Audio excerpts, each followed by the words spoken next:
সুপ্রিয় দর্শক বন্ধু, মানুষ হওয়ার সহজ পাঠ এই অনুষ্ঠানের ঊনবিংশ পর্বে আপনাকে স্বাগত জানাই। আমরা এই ধারাবাহিক অনুষ্ঠানে আলোচনা করছি কিভাবে একজন মানুষ মানুষের মতো মানুষ হয়ে উঠতে পারে। আমরা আলোচনা করে চলেছি মানুষের মন ও মানসিক অবস্থা নিয়ে। আসলে মানুষ মানেই তো একটা মন। আপনার যে বন্ধুরা আছে তারা কিন্তু, বা আপনি যার কাছে যান, যার সাথে আমরা মেলামেশা করি, তারা কিন্তু দেখেন না যে আপনি কত ফুট লম্বা, আপনার চেহারাটা কেমন, সালমান খানের মতো নাকি আমির খানের মতন। তারা দেখে যে তার যে মানসিক অবস্থা, তার সাথে আপনার মানসিক অবস্থা বা আপনার পছন্দ, আপনার অপছন্দ, আপনার বিভিন্ন বিষয় সেগুলো মিল খাচ্ছে কিনা। এই যে আপনারা যারা আমাদের এই অনুষ্ঠান এখন দেখছেন, তাদের সাথে আমাদের কোনো না কোনো জায়গায় একটা মানসিক মিল রয়েছে, তাই তো আপনারা আমাদের সাথী হয়েছেন বন্ধু। বিগত এপিসোডে আমরা আলোচনা করেছিলাম আমাদের মনের কোন কোন বিষয়গুলি আমাদের উন্নতির অন্তরায় বা বাধা। এমনই 8টি বিষয়কে আমরা চিহ্নিত করেছিলাম। সেগুলি হলো অ্যাংজাইটি বা উদ্বেগ, গ্রিফ বা শোক, পোস্ট ট্রমাটিক স্ট্রেস বা আঘাত পরবর্তী চাপ, ফোবিয়া বা আতঙ্ক, সেম বা লজ্জা, প্যানিক বা হঠাৎ আতঙ্ক, ডিপ্রেশন বা অবসাদ, মেন্টাল স্ট্রেস বা মানসিক চাপ নিয়ে। আগের এপিসোডে আমরা যে আলোচনাগুলো করেছিলাম সেগুলো বিষয়গুলো ছিল এই বিষয়গুলি নিয়েই। আজকের এপিসোডে আমরা আলোচনা করব আমাদের ডিপ্রেশন বা মানসিক অবসাদ ও মেন্টাল স্ট্রেস বা মানসিক চাপ নিয়ে। ডিপ্রেশন বা অবসাদ মানসিক স্বাস্থ্যের উপরে গভীর ও দীর্ঘস্থায়ী প্রভাব ফেলতে পারে। এটা মনকে ভারী করে তোলে, স্বাভাবিক যে আনন্দের যে অনুভূতি সেগুলোকে কমিয়ে দেয়। ডিপ্রেশনে ভুগলে মানুষ কিন্তু প্রায় হতাশা, শূন্যতা, অসহায়ত্ব, অর্থাৎ সে অসহায় ফিল করে, কেউ তার সহায় নেই, এগুলো সে কিন্তু অনুভব করে। আর তার সাথে সাথে এই ডিপ্রেশন থেকে কোনো কাজের প্রতি মনোযোগ এবং দৈনন্দিন যে কাজগুলো থাকে সেগুলো করতেও কিন্তু মানুষ আগ্রহ হারায়। অনেক সময় যারা ডিপ্রেসড, অর্থাৎ যারা এই অবসাদে ভুগছেন, তাদের অনেক সময় ঘুমের সমস্যাও দেখা যায়। কারো কারো ক্ষেত্রে ক্ষুধার পরিবর্তন হয়, হয়তো দেখা যাচ্ছে সে একদম খেতে চায় না, বা কোনো কোনো সময় হয়তো এই ডিপ্রেশন থেকে সে বেশি বেশি খাওয়া শুরু করে। এবং অনেক ক্ষেত্রে দেখা যায় যাদের মানসিক অবসাদ আছে তাদের শরীরে সবসময় একটা ক্লান্তি ভাব থাকে। এই যে ডিপ্রেশন বা অবসাদ, সেটা কিন্তু আত্মবিশ্বাসকেও কমিয়ে দেয় এবং ব্যক্তি নিজের যে ভবিষ্যৎ সে সম্বন্ধেও একটা নেতিবাচক মানে নেগেটিভ তার একটা টেম্পারমেন্ট তৈরি হয়। সে ভাবে যে ভবিষ্যতে তার কোনো আশা নেই, তার পক্ষে কোনো রকম ভালো কাজ করা সম্ভব নয়। এই ধরনের বিষয়গুলো তার মনের ভেতরে গেঁথে বসে থাকে। কখনো কখনো এই ডিপ্রেশন থেকে মানুষ কিন্তু সামাজিক দূরত্ব তৈরি করে, অর্থাৎ কোনো বিয়ে বাড়ি হোক বা কারো জন্মদিন, অন্নপ্রাশন হোক বা কোনো একটা নাচ গানের আসর হোক, সেসব জায়গাতে যেখানে লোক সমাগম বেশি সেখান থেকে কিন্তু তারা দূরে দূরে থাকতে চায় সব জায়গায়। এর ফলে তার একটা মানসিক একাকিত্বও তারা ভোগে। তারা কিন্তু এই যে একলাপান, এইটা তাদের মনের মধ্যে সব সময় কাজ করে। এই যে এই দূরে দূরে থাকতে চায়, এ থেকে তার মনের মধ্যে একটা একেলাপান তারা অনুভব করে। অর্থাৎ তারা যেন মনে হয় তার কোনো আত্মীয় নেই, তার কোনো স্বজন নেই, তার কোনো প্রিয়জন নেই, তার কেউ নেই তাকে নিয়ে ভাবার।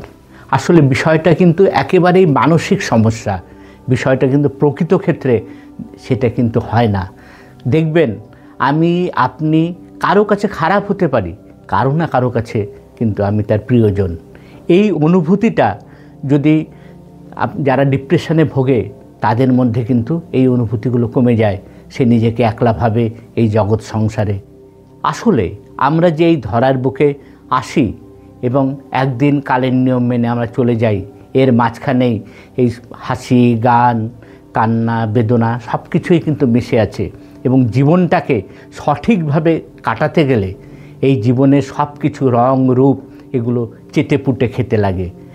কিন্তু যারা ধরুন মানসিক অবসাদের শিকার তারা কিন্তু এসব থেকে বঞ্চিত হয়। যারা দীর্ঘদিন ধরে এই মানসিক অবসাদে ভুগছেন তাদের মধ্যে উদ্বেগ, মানসিক অস্থিরতা আরও বেড়ে যেতে থাকে।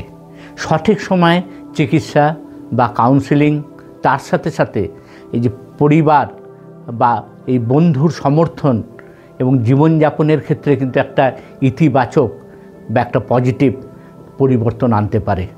এক্ষেত্রে কাছের মানুষ, পাশের মানুষদেরও একটা ভূমিকা থাকে। এবং যে ডিপ্রেসড বা যে মানসিক অবসাদে ভুগছে তাকেও কিন্তু একটু নিজে থেকে সক্রিয় হয়ে উঠতে হবে। সে যদি সেই ব্যাপারটা তার মধ্যে থেকেও মানে আনার চেষ্টা না করে তাহলে কিন্তু এই বিষয়টা দিনের পর দিন বাড়তে থাকে এবং পরবর্তীকালে সে সমাজ সভ্যতার বিভিন্ন ক্ষেত্রে সঠিক যে সিদ্ধান্ত সেটা সে নিতে পারে না। সে একটা কল্প জগতের বিস্তার করে এবং যেখানে বাস্তবতার কোনো চিহ্ন নেই, সে সবার থেকে নিজেকে আলাদা ভাবে এবং সে ভাবে যে সে যেটা ভাবছে সেটাই একমাত্র শেষ কথা। এগুলো এই ডিপ্রেশন থেকে তৈরি হয়। এবার আমরা আলোচনা করব স্ট্রেস বা মানসিক চাপ নিয়ে। বিভিন্ন কারণে বর্তমান যুগে সবাই কম বেশি মানসিক চাপের শিকার। কারণ এই যে মূল যে কারণ সেটা হচ্ছে আমাদের যে চাওয়া এবং আমাদের যে পাওয়া, আমাদের যে স্বাদ এবং আমাদের যে সাধ্য, তার মধ্যে কিন্তু দূরত্ব বেড়ে চলেছে। বিভিন্ন মিডিয়া মাধ্যম, আমাদের বিভিন্ন রকম যারা মাল্টিন্যাশনাল কোম্পানি আছে তাদের ক্যাম্পেন, এগুলো আপনার মধ্যে একটা কৃত্রিম অভাব তৈরি করবে। ধরা যাক আমারটা এমনি প্লেন অ্যান্ড্রয়েড ফোন আছে আমার কাছে, সবাই মিলে এবং বিভিন্ন মাধ্যম মিলে আমার মধ্যে তৈরি করবে আমার কাছে আইফোন নেই, তার মানে আমি একটু পিছিয়ে গেলাম। বিষয়টা আসলে তা নয়।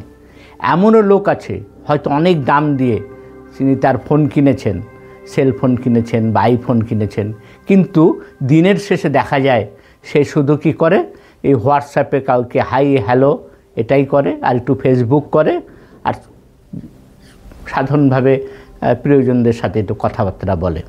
এছাড়া তার কোনো সৃজনশীলতা তার নেই। এই যে বিষয়টা যদি আমরা ভাবি, সত্যি কি তার খুব দামি ফোনের প্রয়োজন আছে?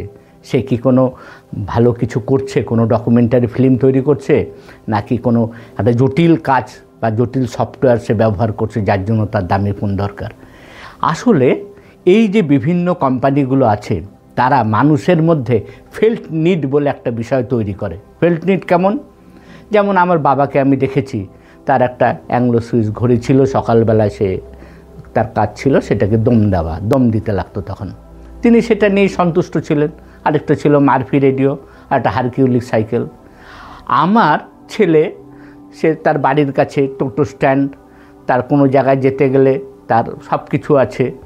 সে কী করলো, একটা খুব দামি মানে 350 না 400 সিসির একটা বাইকের জন্য তার খুব মানে অনেক চাপ, সেটাই নিতে হবে তাকে। তার কাজটা কি না, তার একটু কলেজে যাওয়া, কলেজ থেকে আসা। সে তো সান্ডাকফুও যাবে না, টাকলা মাখানো যাবে না, বা মাউন্ট এভারেস্টের থেকেও যাবে না।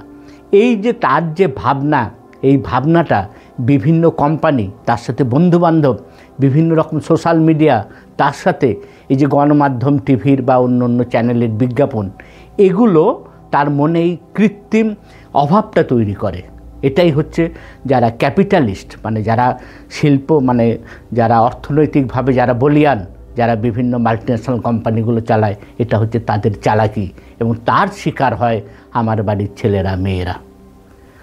আসলে একটা সুন্দর গানের লাইন এক্ষেত্রে মনে পড়ে গেল, যেটুকু পেয়েছি কাছে তাই সঞ্চয়, যা কিছু পেলাম না তো সে আমার নয়।